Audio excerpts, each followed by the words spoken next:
আমার যুবক ছেলেরা আল্লাহর কসম দিয়ে বলো, হাত তুলে বলো, মা বাবার কদমে চুমা চাই কিনা? একটু হাত তুলে বলো, চাই কিনা? মা বাবার কদমে চুমা দিলে খুশি হবেন কে? হাত নামাও। না তুমি মেট্রিক পরীক্ষা দিছো, দাখিল পরীক্ষা? আমার মা মুরুক্ষ জীবনে স্কুল মাদ্রাসায় যায়নি। আমি কি করি? মুরুক্ষুর মার পায়ের মধ্যে চুমা দিই।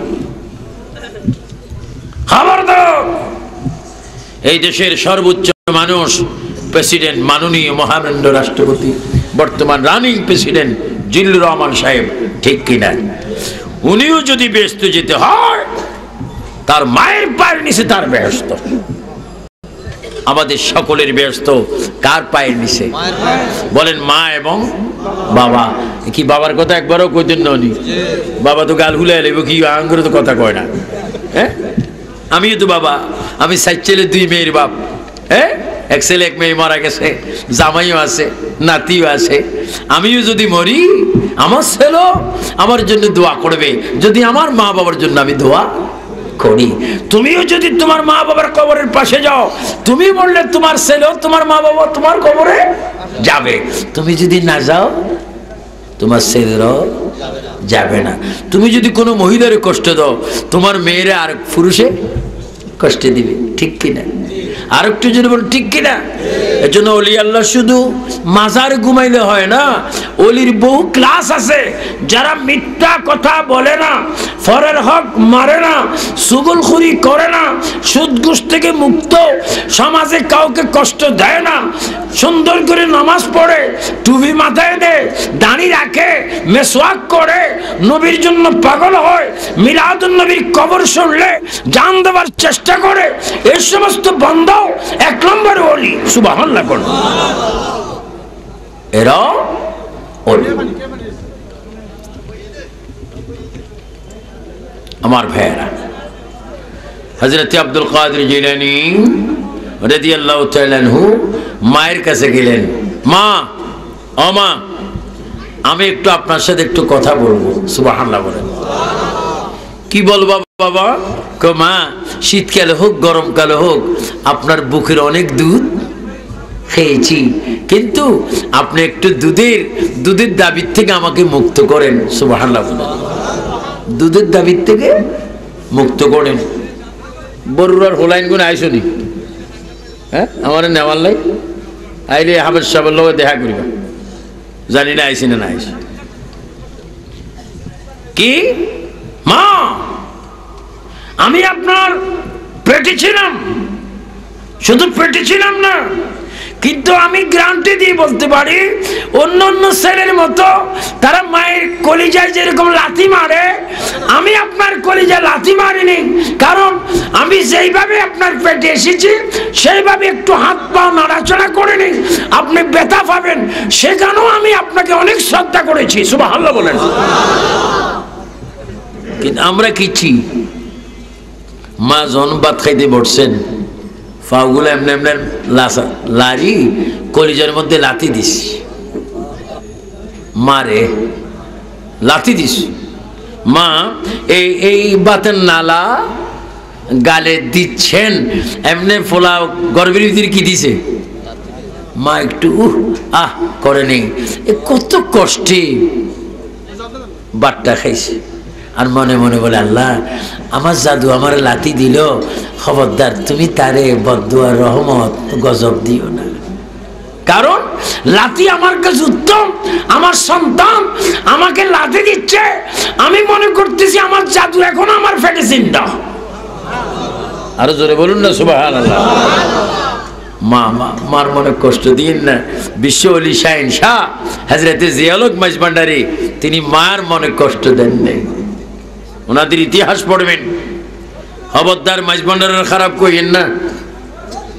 আমি আগেও বলছি, গত 27 রবিউল আউয়াল মাঝভান্ডার বলছি, লাল সালু, লাল সাদুর আর জটলা চুল আর শিখ একটা রাখলে মাঝভান্ডারি না।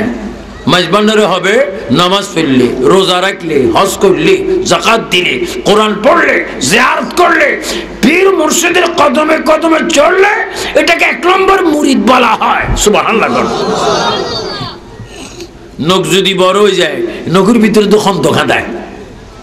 হ্যাঁ, মসজিদ দূরে আই যায় পানি খাওয়ান কি হারাম, আরো যেন পানি খাওয়ান কি, তো তোর মসজিদে তো তা পর্যন্ত চলিয়ে হানি খাইবি কেমনে? এটার নাম ফিরগিরি না।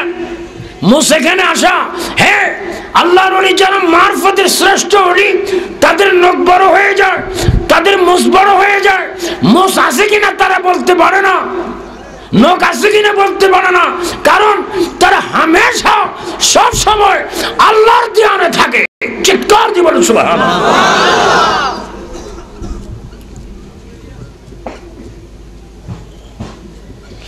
হযরতে জিয়াউল হক মাজমান্ডারি এক ওয়াহাবির পেট্রোল পাম্পে গেছে। কার পেট্রোল পাম্প? ওয়াহাবির পেট্রোল পাম্প।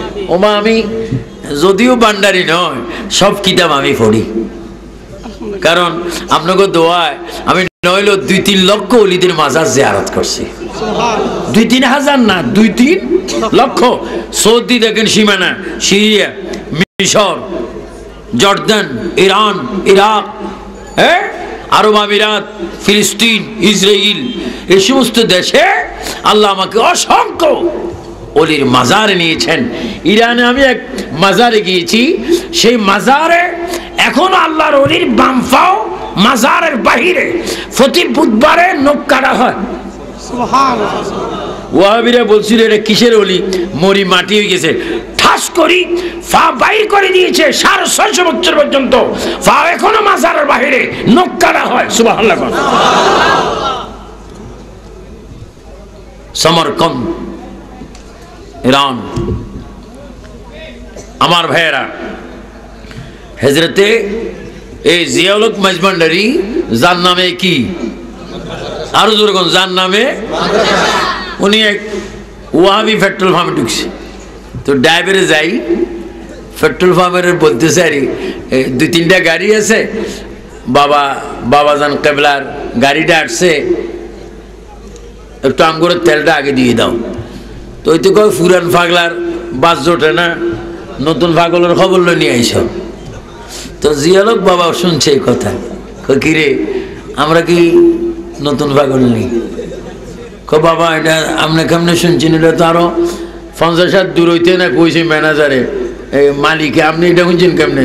তেল লাগতো না, আমরা নতুন পাগলা। চলে গেছে সোজা।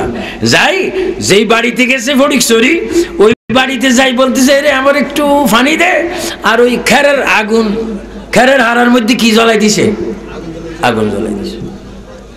তো ব্যাকে হুজুর সব বাড়িঘর জ্বলে যাইব, খেরের আগুন কিনলে আগুন জ্বলাই দিলেন, কয় না পেট্রোল পাম্পে আগুন নিবে।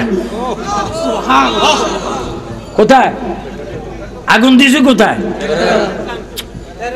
খেরের হারাত কোনানো 20 মাইল দূরে। আর সবাই কখনো আগুন এনে ইঞ্জিন দিয়ে দূর থাকবো, কিন্তু আগুন নিবে পেট্রোল পাম্প, কারণ নতুন পাগল তো আগুন লাগাইতে হইব। সুবহানাল্লাহ। উনি হচ্ছেন জিয়াউল হক মাজমান্ডারি। মারহাবা কর। আজকে তোমার গুনার কাফারা আদায় হল।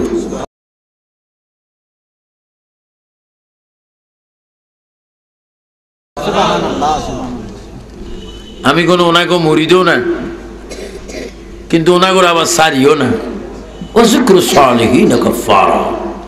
সত্য কথা আমাকে বলতে হবে, বলার ভিতরে যদি বখিরি করি তাহলে হাসরের ময়দানে জবাব দিতে হবে। গভীর মনোযোগ। মা, ও আমার মা, আমি আপনাকে একটা কথা বলবো গো মা। আমি আব্দুল কাদের আপনার থেকে দুধের মাপ চাই, দুধের ক্ষমা চাই, দুধের দাবির থেকে মুক্ত চাই। মা বলে, আব্দুল কাদের কোন মা পৃথিবীর মধ্যে সন্তানকে দুধের দাম থেকে, দুধের দাবির থেকে মুক্তি দিতে পারে না। তুমি কি বলছো? মা মুক্ত দিতে হবে। কই কেন? আমি আপনার একটা উপকার করছি, এই জন্য মুক্তি দিতে হবে। কই কি উপকার করছো? মা, আমি যখন আপনার গর্ভে 6 মাস 9 দিন বয়স যখন হলো, আপনি আঙ্গুরের বাগানের মধ্যে গিয়েছিলেন, একটা বিষাক্ত সাপ আপনাকে কামড় দিয়েছিল, দেওয়ার সুযোগ খুঁজছিল। ওই টাইমে আপনার কলিজার মধ্যে টান দিয়ে আপনাকে মৃত্যুর হাত থেকে আমি রক্ষা করেছি। আল্লাহু আকবার বলেন। আর একটু আস্তে কোন আল্লাহু আকবার বলেন। ইয়া রাসূলুল্লাহ। ওলি আল্লাহর ক্ষমতা মায়ের পেটের ভিতরে আছে কিনা? তারপরে ওলি আল্লাহরা নামাজ পড়ে কিনা? আপনারা ওয়াজ শোনার পরও ফজর পড়বেন নি? আওয়াজটা খুবই আন্তর্জাতিক দুর্বল। কি হুজুর ওয়াজ শুনবো? আপনি যতক্ষণ থাকেন বেশি বেশি থাকবো, কিন্তু ক্লান্ত হলাম ওয়াজ শুনে, ফজর পড়বো না। ওয়াদা দেন ফজর সাননি? প্রত্যেক দিন রাত্রের সাজে ফজর আসেনি? একদিনের ফজর পড়বেন না প্রত্যেক দিন? প্রত্যেক দিন কে কে প্রত্যন্ন হাত তোলেন? ওই হাতে হাত তোলেন। আর এই বেড়ার হলো তুই মুসিবতের মধ্যে আছে, আউলা একটু চা হবে বেড়ার হুঁসাই।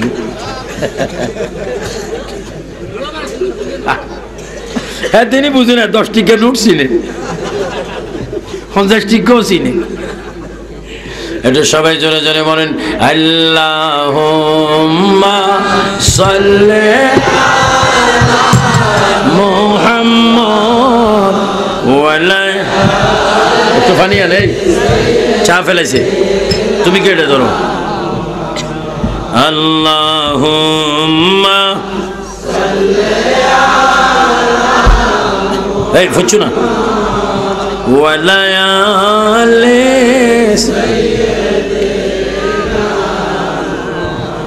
এই নাফতে যাইতে নবী মসজিদে, সবাই বলেন এই নাফতে যাইতে উম্মতি উম্মতি আর জন উম্মতি উম্মতি আল্লাহুম্মা টিস্যু আছে টিস্যু ওয়া লায়ালি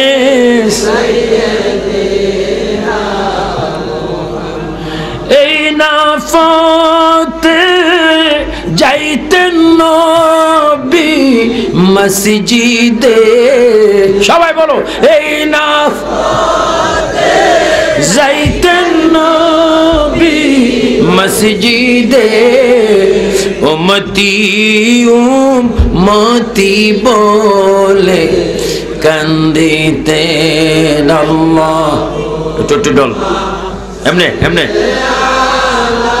বেকুফ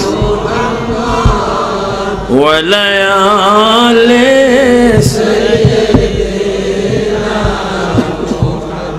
মারহাবা বলেন মারহাবা। মা আপনি যখন আঙ্গুর খাওয়ার জন্য বাগানে গিয়েছিলেন তখন আমি 6 মাসের ঊর্ধ্বে আপনার গর্ভে ছিলাম, সর্প আপনাকে কামড় দিচ্ছে, আমি তখন বেলায়েতের নজর দিয়ে আপনার পেটের ভিতরে সর্পটা দেখেছিলাম, ওর থেকে বাঁচার জন্য আমি আপনার কলিজা ধরে টান দিয়ে মৃত্যুর হাত থেকে আমি বাঁচাইছি। এই জন্য দুধের দাবির থেকে আমাকে মুক্তি দিতে হবে। যেরকম দাবিটা যথাযথ সত্য কিনা, দাবি করার হুকুম আছে কিনা? আছে। কিন্তু মা বলে বাবা এই ঘটনা তো তোমার আব্বাও জানে না, তুমি জানলা কোথার থেকে? ঘটনা তো আমি করছি। কিভাবে? মা আমি শিশু অলি ছিলাম, আমি পেটের ভিতরে অলি আল্লাহ ছিলাম। আর একটু আসতে কোন সুবহানাল্লাহ। বেঈমানের বাচ্চারা অলি আল্লাহ মানে না, বুঝবি হাসরের ময়দানে ফেরেশতাদের মাইর, হ্যাঁ কিলির কোন ওজন নেই, দুম দুম করে ফরিব কোয়াল বাড়াই, একবার মাথার তালু বাড়াই যেন বড় মসজিদের মিনারা ভাঙি হচ্ছে। কিরি বাবুর বাবুর এত কিলাই কিল্লা আর উপরে। আমি না মুহাদ্দিস আছিলাম, আমি না বড় মুফতি আছিলাম, প্রিন্সিপাল ইমাম সাহেব আছিলাম, আর খোদার কসমে কিল্লা আইছি। আর ওই যে বিয়াদবি করছেন, ওলি আল্লাহ চান না, মাজার মানেন না, বড় হুজুর হইছেন, এলেম 1 কেজি আছিল, বাবুরে বাবুরে সমাজের পাগল করে ফেলেছেন আপনার এলেমের দ্বারা। ওই মানুষ 1 নম্বর উত্তম শ্রেষ্ঠ আফজল আলা মতো মানে, নবীকে মানার মতো মানে মা বাপকে শ্রদ্ধা করে, সুশিক্ষা অর্জন করে, অথবা অর্জন না করলেও সুশিক্ষার প্রতি সম্মান রেখে সমাজকে ভালোবাসে, সবসময় নবীর সুন্নতকে ফলো করে, সে হবে 1 নম্বর আলেম। চিৎকার দিয়ে বলুন সুবহানাল্লাহ। আল্লাহু আকবার। ইয়া রাসূলুল্লাহ। নবীজির আগমন, শুভেচ্ছার স্বাগতম। নবীর আগমন, শুভেচ্ছার স্বাগতম। নবীর আগমন, শুভেচ্ছার স্বাগতম। আল্লাহর বন্ধুর আগমন, শুভেচ্ছার স্বাগতম। পবিত্র ঈদ মিলাদুন নবী, জিন্দাবাদ জিন্দাবাদ। এখন তো অনেকে মিলাদুন নবী চায় না। আমি এবার খবর পাইছি ব্রুনাই ধনী রাষ্ট্র, ব্রুনাইতে, মালয়েশিয়াতে, ইন্দোনেশিয়াতে, আমেরিকায়, নিউ ইয়র্কে, London, Birmingham, Manchester, Welham, Northampton, Newcastle, অসংখ্য শহরে এবার মিলাদুন নবী হয়েছে। আমি নিজেই ফেব্রুয়ারির 1 থেকে 8 তারিখ পর্যন্ত ভারতের আসামে, ত্রিপুরায়, শিলচর, বোম্বে, প্রায় 9টি প্রোগ্রামে লক্ষ লক্ষ দিক মানুষকে নিয়ে আমি ভারত, ইন্ডিয়ায় এবছর মিলাদুন নবী করে এসেছি। আমাদের দেশেও মিলাদুন নবী হচ্ছে, ঠিক কিনা? ভবিষ্যতে আর একটু মিলাদুন নবীর অবস্থা বাড়াতে হবে। কেমনে? এবছর আমি দেখেছি আর্জেন্টিনা, ব্রাজিলের সমর্থনে প্রায় বাড়িতে, পাঠশালায়, বাজারে পতাকা উড়েছে সমর্থনের, ঠিক কিনা? যদি আর্জেন্টিনা, ব্রাজিলের পতাকা উঠতে পারে, আপনার মিলাদুন নবীর পতাকা, কলমা রচিত পতাকা, নিষিদ্ধি বাংলাদেশ ঈদ মিলাদুন নবী লেখে আগামী বছর মিলাদুন নবীর চাঁদে পতাকা উড়াইতে চান কিনা? হাত তুলে বলো, চান কিনা? আমরা মিলাদুন নবী চাই কি চাই না? যদি বলে কিরে এত পতাকা কেন, না বলে ঈদে সুবহানাল্লাহ বলেন, সুবহানাল্লাহ। আগামী বছর করিবানি? কে কে করিবা? হাত তোলো। কোন মাস? রবিউল আউয়াল মাস। জোরে বলেন, কোন মাস? আমিন বলেন, আমিন। প্রত্যেকটা ঘরে ছাদের মধ্যে, বাঁশের মধ্যে, গাছের মধ্যে পতাকা উড়াইবানি। আল্লাহ কবুল করুন। এই পতাকার উসিলা হলো তুমি জান্নাতে যাওয়ার ব্যবস্থা হইতে পারে, যদি ঈমান থাকে। তারা কই বাবা ঈমান থাকলে হইব না, যদি নামাজ না পড়ে। তো আসহাবে কাফের কুত্তে কি আসার নামাজ পড়ছেনি? আসহাবে কাফ, এই তো ওলি আল্লাহর কথা আসছে। আসহাবে কাফ কুকুর, কোরআনে আছে কিতবীর, যে কুত্তার নাম ঘরের মধ্যে রাখলে কলেরা, বসন্ত মহামারী আসে না। ও কুত্তা, তোর নাম কিতবীর, কোরআনে কলেরা, বসন্ত আসে না। কারণ কি? আমি কুত্তা হলো আমি 10 জন ওলি আল্লাহরে ভালোবাসছিলাম, যার কারণে এই কুত্তা বেহেশতে যাবে। বলেন কুত্তা বেহেশতে যাবে। তুয়াবির গোষ্ঠীতে বলবি কুত্তা জিয়ে না যাই, আমরা যাইতাম না, তোরা তো এমনও যাইতি না। মাশাআল্লাহ, ওনারা এমনও যাইতো না। মাশাআল্লাহ, তারা এমন যাওয়া যাইব, ফেরেশতারা ওনাকে ভিডিও করিব যে আপনারা আইসেন নি, বেদ্য ফাটি দুনিয়ার তো কম জ্বালান নন, কি কোনমি যাইবেন? বলবো আমরা আল্লাহ লই যাইম। আপনারা দেন না আল্লাহ নবীর দিকে চাই রয়েছে। সুবহানাল্লাহ কোন? আল্লাহ কার দিকে চাই রয়েছে? আল্লাহ বলছেন নবীর এক নাম হাসিরুন। হাসর কি? হাসিরুন, নবীর এক নাম হাসর। আমার আল্লাহ বলে দিয়েছেন, হে আমার বন্ধু হাবিবুল্লাহ, আপনি আজকে যেই দিকে রায় দিবেন আমিও সেই দিকে আজকে রায় দেব। এজন্য নবী হাদিস শরীফে বলেছেন, শাফাআতি লিয়াহলিল কাবাইরি মিন উম্মতি, আমি হাসরের কঠিন দিনে ওই সমস্ত কাফেরা ভিত্তিক আমার গুনাহগার উম্মতকে আমি সাহায্য করব, শাফাআত করব, নিজ হাতে কাউসার প্রদান করব। তাদের আমলনামা দেখে আমার পকেট থেকে তাদের নেকের পাল্লা বাড়ি করে দেব। যারা শক্ত গুনাহগার আল্লাহর কাছে ক্ষমা চেয়েছে, আল্লাহ ক্ষমা দেন নাই, আমি নবী তাদের জন্য সুপারিশ করে জান্নাত আমি নিজে পৌঁছায় দেব। 3 বার বলো ইয়া রাসূলুল্লাহ। আমরা নবী চাই কি চাই না? নবীর আদর্শের প্রয়োজন আছে কি না? নবীর আদর্শের ভিতরে নামাজ আসেনি? হজ, যাকাত, কোরবানি, নামাজ, দুরূদ শরীফ, বোমাবাজি,